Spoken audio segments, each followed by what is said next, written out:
ಪ್ರತಿ ವರ್ಷ ಸೆಪ್ಟೆಂಬರ್ 5 ರಾಧಾಕೃಷ್ಣ ಜಯಂತಿಯನ್ನು ಶಿಕ್ಷಕ ದಿನಾಚರಣೆಯನ್ನಾಗಿ ಆಚರಿಸುವ ಸಂದರ್ಭದಲ್ಲಿ ನಮ್ಮ ಕ್ಷೇತ್ರದಲ್ಲಿ ಬಹಳ ಕಾಲದಿಂದ ಕೂಡ ನಮ್ಮ ಸಂಸ್ಥೆಯಲ್ಲಿ ನಿವೃತ್ತರಾದಂತಹ ಶಿಕ್ಷಕರು ಮತ್ತು ಸಿಬ್ಬಂದಿಯವರಿಗೆ ಗೌರವಿಸುವಂತಹ ಒಂದು ಪವಿತ್ರ ಕಾರ್ಯವನ್ನು ನಿರಂತರವಾಗಿ ನಡೆಸಿಕೊಂಡು ಬರ್ತಾ ಇದೆ. ಶಿಕ್ಷಕ ವೃತ್ತಿ ಅತ್ಯಂತ ಪವಿತ್ರವಾಗಿರುವಂತಹ ವೃತ್ತಿ, ಎಲ್ಲ ವೃತ್ತಿಗಳಿಗಿಂತಲೂ ಕೂಡ ಶ್ರೇಷ್ಠವಾಗಿರುವಂತಹ ವೃತ್ತಿಯ ಶಿಕ್ಷಕರು. ಯಾಕೆ ರಾಧಾಕೃಷ್ಣನವರು ರಾಷ್ಟ್ರಪತಿಗಳ ಜಯಂತಿ ಆಚರಿಸಿ, ಉಪರಾಷ್ಟ್ರಪತಿಗಳ ಜಯಂತಿ ಆಚರಿಸಿ ಅಥವಾ ರಾಯಭಾರಿಯಾಗಲಿ ಬೇರೆ ಬೇರೆಯಾಗಲಿ ಅದನ್ನು ಕಲಿಸಿದ್ದಾರೆ.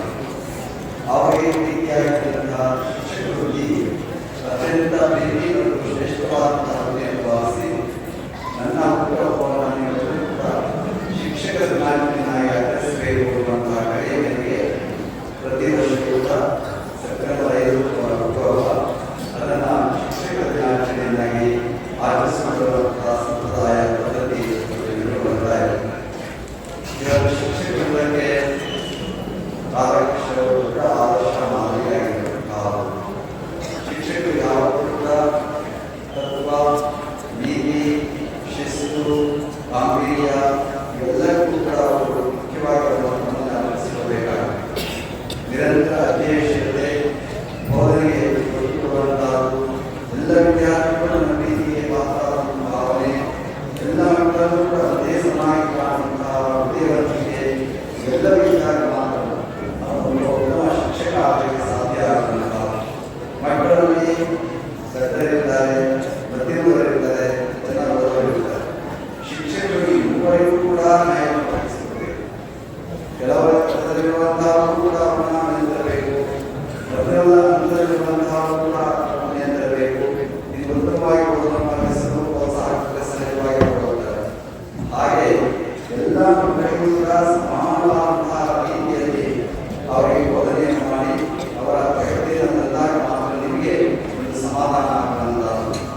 ಕೇವಲ ಒಬ್ಬ ಪ್ರತಿಭಾವಂತ ವಿದ್ಯಾರ್ಥಿ ಪಾಸ್ ಆದಾಗಲೇ ಅದರ ತೃಪ್ತಿ ಅಲ್ಲ. ನಿಮ್ಮ ಬೋಧನೆ ಮಾಡುವಂತಹ ಒಂದು ಪಠ್ಯ ವಿಷಯದಲ್ಲಿ ಆ ಮಕ್ಕಳೆಲ್ಲರೂ ಕೂಡ ಉತ್ತಮವಾಗಿ ಮಾತ್ರ ನಿಮ್ಮ ಆನಂದ ಸಂತೋಷ ಜಾಸ್ತಿ ಆಗಬೇಕಾಗಿರುವಂತಹ. ಅದರ ಜೊತೆಗೆ ವಿದ್ಯಾರ್ಥಿಗಳನ್ನ ಕೇವಲ ಬೌದ್ಧಿಕ ಹಂತದಲ್ಲಿ ಮಾತ್ರ ತಯಾರು ಮಾಡುವಂಥದ್ದಲ್ಲ, ಇಲ್ಲಿ ಹೇಳಿದಾಗೆ ಉತ್ತಮ ನಾಗರಿಕರಾಗಿ ರೂಪಿಸುವಂಥ ಜವಾಬ್ದಾರಿ ಶಿಕ್ಷಕರಿದೆ. ಅವರನ್ನ ಕೇವಲ ಪರೀಕ್ಷೆಗೆ ಸೀಮಿತಗೊಳಿಸಿ ಮುನ್ನಡೆಸುವಂತಹ ಎಲ್ಲರನ್ನಾಗಿ ಮಾಡುವುದಷ್ಟೇ ಅಲ್ಲ, ಅವರನ್ನು ಬುದ್ಧಿವಂತಿಕೆ, ಮಾನವೀಯತೆ ಎಲ್ಲರನ್ನ ರೂಪಿಸಿ ಅವರನ್ನು ಒಬ್ಬ ಸತ್ಯ ವ್ಯಕ್ತಿಯನ್ನಾಗಿ, ಮಾನವನಾಗಿ, ಉತ್ತಮ ಮಾನವನಾಗಿ ರೂಪಿಸಬೇಕಾಗಿರುವಂತಹದ್ದು ಕೂಡ ಅಷ್ಟೇ ಮುಖ್ಯವಾಗಿರುವಂತಹದ್ದು. ನಿಮ್ಮ ಬೋಧನೆ ಮುಖ್ಯವೋ ಅವರ ವ್ಯಕ್ತಿತ್ವವನ್ನು ಉತ್ತಮಗೊಳಿಸುವಂತಹದ್ದು ಕೂಡ ಅಷ್ಟೇ ಮುಖ್ಯವಾಗಿರುವಂತಹದ್ದು. ಆ ನಿಟ್ಟಿನಲ್ಲಿ ಎಲ್ಲರೂ ಕೂಡ ನಿಮ್ಮ ವೃತ್ತಿ ಜೀವನದಲ್ಲಿ ಇವಾಗ 30 ವರ್ಷ ಇರ್ಬೋದು, 32, 35, ಇನ್ನೂ ಹೆಚ್ಚಿನ ವರ್ಷಗಳ 25 ವರ್ಷ ಇರ್ಬೋದು, ಅವರಿಗೆ ಸಿಕ್ಕಂಥ ಅವಕಾಶಗಳೆಲ್ಲ ನಿಮ್ಮ ವೃತ್ತಿಯಲ್ಲಿ ಅತ್ಯಂತ ಶ್ರೇಷ್ಠವಾಗಿ ಬೋಧನೆಯನ್ನು ಮಾಡಿ ನೀವು ಎಲ್ಲ ವೃತ್ತಿಯನ್ನು ಹೊಂದಿದ್ದೀರಿ ಅಂತ ಭಾವಿಸಬೇಕಾಗಿರುವಂತಹದ್ದು. ಈಗಾಗಲೇ ಹೇಳಿದಾಗೆ ನಿವೃತ್ತಿ ಆದ ತಕ್ಷಣ ಬೇರೆ ಮಾಡುವ ಅವಶ್ಯಕತೆ ಇಲ್ಲ. ನಿವೃತ್ತಿ ಆದರೂ ಸಹಜವಾಗಿ ವ್ಯವಸಾಯವಾಗಿ 30 ವರ್ಷ ಆದ ತಕ್ಷಣ ಸರ್ಕಾರದ ನಿಯಮದ ಪ್ರಕಾರ ನಿವೃತ್ತ ಆಗಬೇಕಾಗಿರುವಂತಹದ್ದು. ನಿವೃತ್ತ ಆದಮೇಲೂ ಕೂಡ ಯಾವ ಗೌರವವಾಗಿ ಹೋಲಿಸುವಂತಹ ಆದರ್ಶ ಮಾಡುವಂತಹ ಒಂದೇ ವೃತ್ತಿಯ ಶಿಕ್ಷಕ ವೃತ್ತಿಯಾಗಿರುವಂತಹದ್ದು. ನಿಮಗೆ ಜೀವನ ಪರ್ಯಂತ ಸಿಗುವುದು ಕೂಡ ಯಾರೇ ಬರಲಿ ಮಕ್ಕಳಿಗೆ ಬೋಧನೆ ಮಾಡುವಂತಹ ಅವಕಾಶ ನಿಮಗೆ ಲಭ್ಯ ಆಗುತ್ತೆ.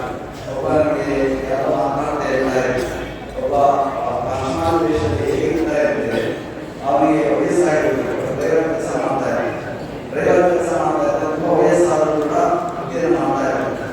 ಆಗ ಅವನು ಪ್ರಶ್ನೆ ಮಾಡಿದ್ರೆ ನಿವೃತ್ತ ಆಗಬೇಕು ಅಂತ ಕೇಳ್ತಾರೆ. ಆಗ ನಿವೃತ್ತಿಯಿಂದ ಕೇಳಿದಾಗ ನಿಮ್ಮ ರಿಟೈರ್ಡ್ ಆಗಿಬಿಟ್ಟು ಏನು ಮಾತ್ರ ಹೇಳ್ತಾರೆ, ನಾನು ನಿವೃತ್ತಿ ಆದರೆ ಸತ್ಯತೆ ಭಾವಿಸ್ಕೋಬೇಕು ಅಂತ ಹೇಳಿ.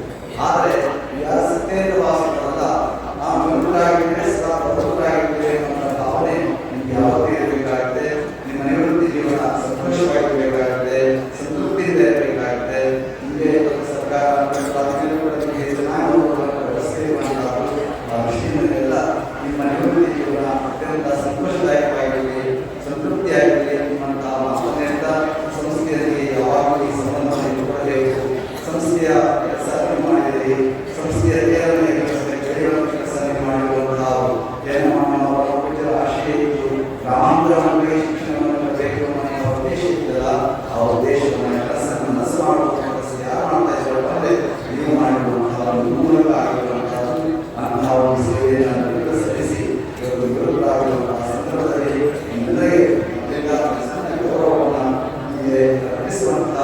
ನಿಮ್ಮ ಸೇವೆಯನ್ನು ಜ್ಞಾಪಿಸಿಕೊಳ್ಳುವಂತಹ ನಿಮ್ಮ ಸೇವೆಯನ್ನು ಸ್ಮರಿಸಿಕೊಳ್ಳುವಂತಹ ಒಂದು ಉದ್ದೇಶವೇ ಈ ಒಂದು ಶಿಕ್ಷಕರ ದಿನಾಚರಣೆ ಸಂದರ್ಭದಲ್ಲಿ ನಿಮ್ಮೆಲ್ಲರಿಗೆ ಕರೆಸಿ ಈ ಗೌರವವನ್ನು ಅರ್ಪಿಸುವಂತಹ ಒಂದು ಮಾತನ್ನು ಸಂದರ್ಭದಿಂದ ನಿಮ್ಮೆಲ್ಲರ ಪೂರ್ಣವಾಗಿ ಹೇಳಿ, ಏಕೆಂದರೆ ಶಿಕ್ಷಕರು ಸಿಬ್ಬಂದಿಗಳೆಲ್ಲರೂ ಕೂಡ ಅವರಿಗೆ ಕೆಲಸವನ್ನು ಮಾಡಿರುವಂತಹವರು ನಿಮ್ಮೆಲ್ಲರ ಜೀವನ ಶಾಂತವಾಗಿ ಸಂತೋಷವಾಗಿ ಹಾರೈಸ್ತಾ ಇವರು ಉತ್ತರಾಯಣರು ಬಹಳ ಭಾಗ್ಯಗಳಾಗಿರುವಂತಹವರು ಮಕ್ಕಳನ್ನು ಶಿಕ್ಷಕರನ್ನು ಎಲ್ಲರೂ ಮಾತನಾಡುವಂತಹವರು ಸಮಗ್ರಪ್ರಾಯವಾಗಿ ಎಲ್ಲರಿಗೆ ತಿಳಿಸಿದ್ದಾರೆ.